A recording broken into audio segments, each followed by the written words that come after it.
sudah mengetahui dan memahami ya ada apa sih di cerita fantasi itu. Di antaranya ada ide cerita, ada tokoh-tokoh, ada penokohan, ada temanya, ada latar di sini bisa menentukan waktu atau menunjukkan tempat.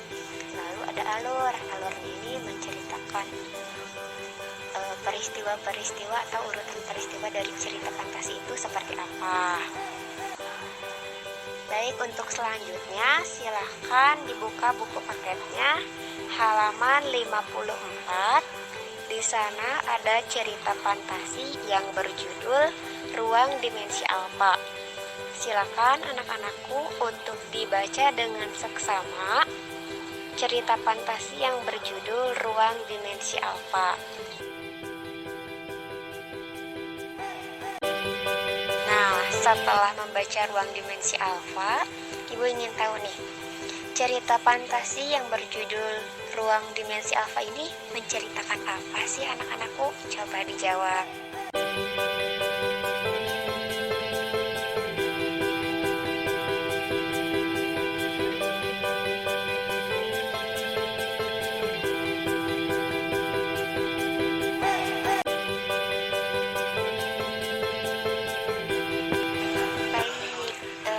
Bagus, mantap anak-anakku. Berarti semuanya sudah membaca ya cerita fantasi yang berjudul Ruang Dimensi Alfa.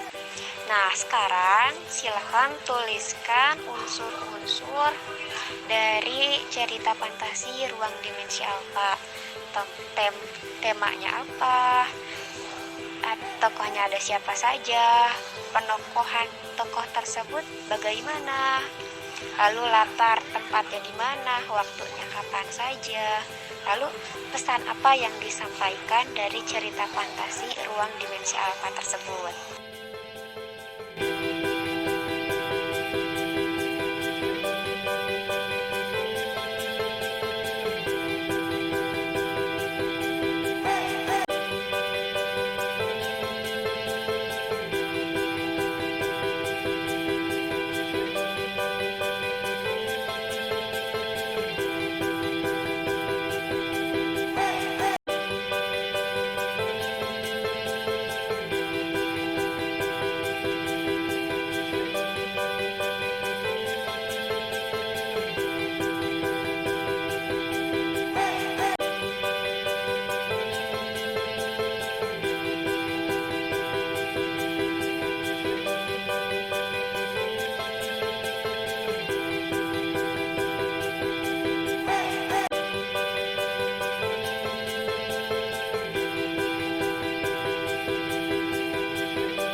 Assalamualaikum warahmatullahi wabarakatuh. Ruang Dimensi Alfa. Kau harus membawanya kembali, Erja berteriak kalang kabut. Aku gugup, bingung, tak tahu apa yang harus kuperbuat. Sedangkan manusia dengan wajah setengah kera itu memandang sekeliling. Manusia purba itu menemukanku ketika aku memasuki dimensi Alfa. Tanpa kusadari, ia mengikutiku. Manusia purba itu akan mati jika tidak kembali dalam waktu 12 jam. Aku harus membawa dia kembali, teriakku. Erja menghempaskan tubuhnya pada meja kontrol laboratorium. Dengan kesal, Ardi berteriak lantang, "Jangan main-main, Don." Ardi menatapku dengan tajam, padahal Erja tercekat. "Aku tahu, kita tinggal punya waktu 8 jam. Aku harus berusaha meyakinkan sahabat-sahabatku. Jika kamu mengembalikan manusia purba melebihi 8 jam, berarti tamat riwayatmu." Kembali Erja dan Ardi menatapku tajam. Aku mengotak-atik komputer Lumina aku dengan cepat. Aku memutuskan untuk tetap mengembalikan manusia purba itu. Sistem oke. Manusia purba itu harus hidup. Setiap makhluk berhak untuk hidup. Aku yang membawanya. Aku juga yang harus mengembalikannya. Orang tuaku tak pernah mengajariku untuk melarikan diri sesulit apapun masalah yang kuhadapi. Ku klik tombol run. Pada layar monitor, Lumina di depanku dan diikuti gelombang biru mirip aurora memenuhi ruangan. Pagar asteroid terbuka lebar, memberikan ruang cukup untuk kulewati bersama manusia purba itu. Ruangan penuh asap dengan pohon-pohon yang meranggas. Hampir 8 jam manusia purba itu tetap memegang tanganku. Kurang 10 menit, aku melepaskan tangan manusia purba.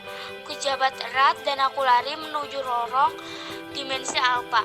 Kurang 10 menit lagi waktu yang tersisa dan aku masih di lorong dimensi alfa. Aku pikir ini takdir akan akhir hidup. Tiba-tiba aku dengar teriakan keras dan goncangan hebat. Aku terlempar kembali ke laboratoriumku. Alarm berbunyi. Gelombang dimensi alfa semakin mengecil. Badanku lemas seakan rontok. Semua sendiku aku menenggada dan kulihat sahabat-sahabatku mengelilingiku. Semua alat di laboratorium ini pecah berantakan. Tinggal laptop Luminaku yang masih menyala. "Ardi, maafkan aku. Maaf telah merusak laboratorium untuk penelitian ini," kataku mengiba. "Gak apa-apa, asalkan dirimu selamat." Ardi memelukku dengan erat. Kulihat Eja membawa air minum untukku. Tidak menyangka aku bisa berhasil dikembalikan dan hidup secara biasa. Manusia purba itu juga berhasil kembali ke habitatnya pada 500 tahun sebelum Masehi. Aku dapat melihatnya dengan jelas di layar laptop.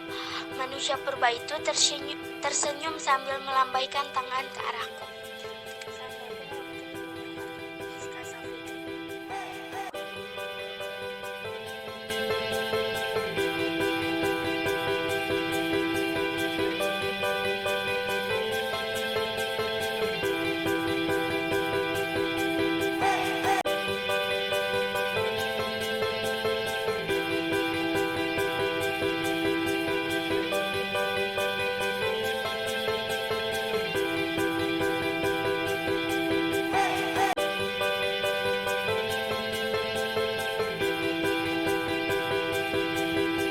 Yang belum mengisi, sambil diisi daftar hadirnya, kita ulas dulu ya. Yang pertemuan kemarin, anak-anakku sudah mengidentifikasi tokoh, watak tokoh, tema, latar tempat, latar waktu, dan amanat dari cerita fantasi ruang dimensi alfa.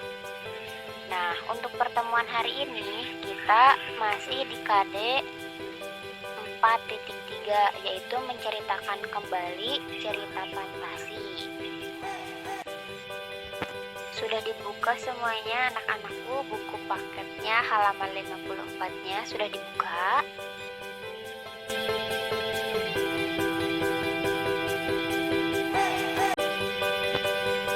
Anak-anakku, sebagai bahan ingatan kita di pertemuan sebelumnya, silahkan baca kembali cerita fantasi ruang dimensi alfa. Sebelumnya, kalian sudah mengerjakan mengidentifikasi dari tokoh, tema, watak tokoh, latar tempat, dan latar waktu cerita fantasi ruang dimensi alfa kan ya, anak-anakku?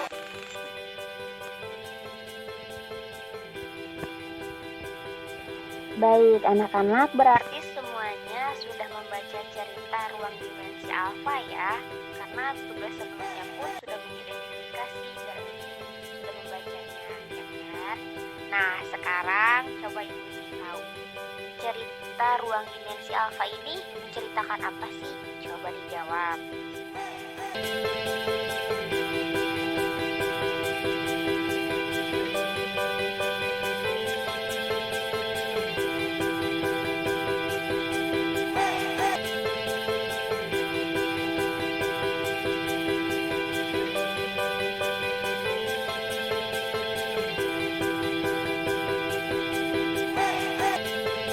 Bagus, bagus sekali anak-anak, mantap, 100 buat anak-anakku semuanya.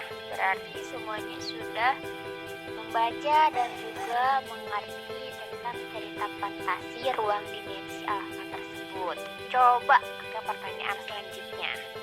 Pada cerita ada Doni mengeluarkan atau mengembalikan manusia purba itu ke habitatnya pada tahun 500 tahun sebelum Masehi. Nah, prosesnya bagaimana sih Doni mengembalikan manusia purba itu ke habitatnya? Coba dijawab lagi.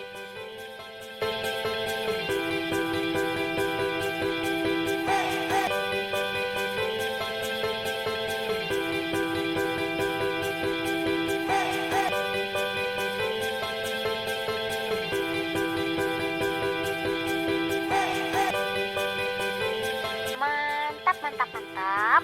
Mantap semuanya, jawabannya betul sekali. Jadi, cara Doni mengembalikan manusia purba ke zaman itu sesuai dengan jawaban anak-anakku, yaitu menggunakan komputer luminannya dengan cara dia mengklik tombol run, yang artinya menjalankan program di komputer luminannya. Lalu muncullah gelombang biru mirip aurora.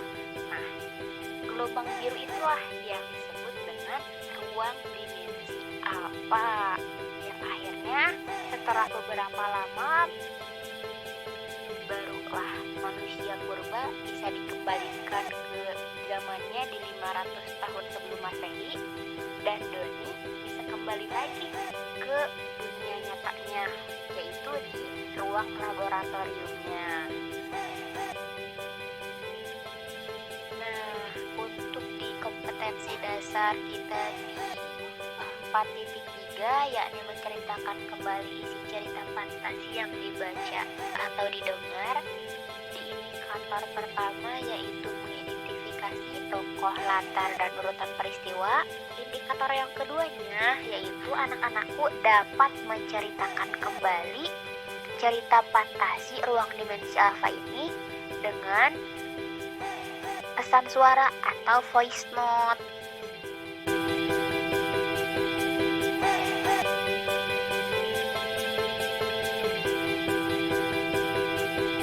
Nah, di pertemuan sebelumnya, anak-anakku sudah dapat mengidentifikasi. Sekarang, silahkan rekam kegiatan anak-anakku menceritakan kembali ruang dimensi alfa. Dapat direkam dahulu lalu dikirimkan di grup WhatsApp atau langsung menggunakan voice note di fitur WhatsApp-nya.